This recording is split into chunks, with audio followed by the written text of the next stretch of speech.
Bonjour brodeuses et brodeurs, je vous retrouve aujourd'hui dans une vidéo inattendue puisque je suis face à un nouveau challenge en broderie. Pour vous expliquer la situation, nous accueillons un nouveau membre parmi nous dans la famille proche. Je décide alors de leur proposer un objet brodé de leur choix pour cette naissance. Ils choisissent l'idée du protège-carnet de santé. Cependant, les parents souhaitent un motif qu'ils auront eux-mêmes dessiné. Je suis surprise par cette demande, mais cela va être l'occasion de traiter un nouveau sujet. Je ne me laisse pas dégonfler et je vais essayer de relever ce challenge avec vous. Voici leur dessin.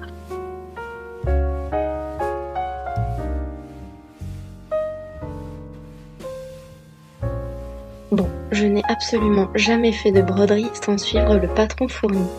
Après avoir reçu le dessin de la famille, je recherche sur internet les solutions possibles pour pouvoir réaliser un patron soi-même. Il existe des sites comme Pic2Pat où vous pouvez obtenir un patron à partir d'une photo ou d'un dessin. Et il vous donne un patron avec les différents symboles et les références pour les fils à acheter.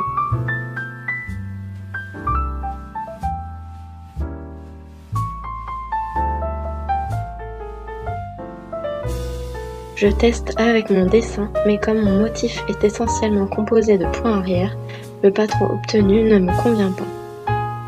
Puisque mon motif ne va finalement contenir que très peu de points de croix, je choisis la méthode du calque carbone spécial tissu, trouvé sur le site internet de la Fnac. Il se présente ainsi. C'est une feuille de calque dont une des faces est colorée en bleu.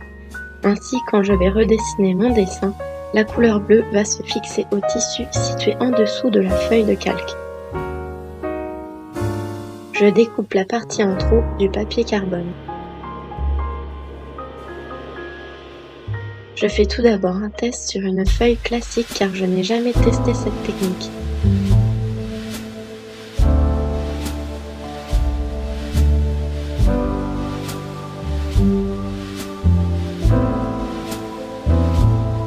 Pour le support, j'ai trouvé un protège-carnet de santé vierge sur le site Etsy. J'ai pu choisir la couleur des lisières en accord avec la couleur de la broderie.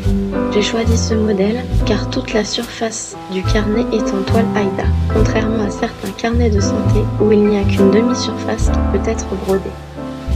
Je prends mes mesures pour centrer mon dessin sur la toile et je marque mes repères au crayon à papier.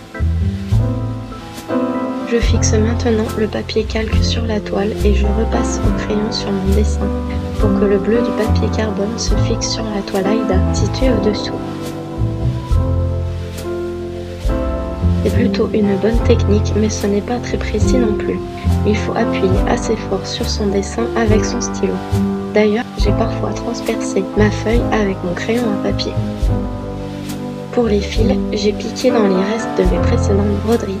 Ma chance a été que le modèle ne contient pas beaucoup de couleurs différentes. Contrairement aux broderies de d'habitude, je commence par mes points arrière plutôt que mes points de croix. Je fais cela car j'ai peur de ne plus voir mes lignes créées par le calque si je fais mes points de croix tout de suite. La complexité sera de faire des points de croix après avoir réalisé tous mes points arrière. Je devrais donc passer mon fil jaune sous les fils noirs. Je suis cependant très contente du résultat.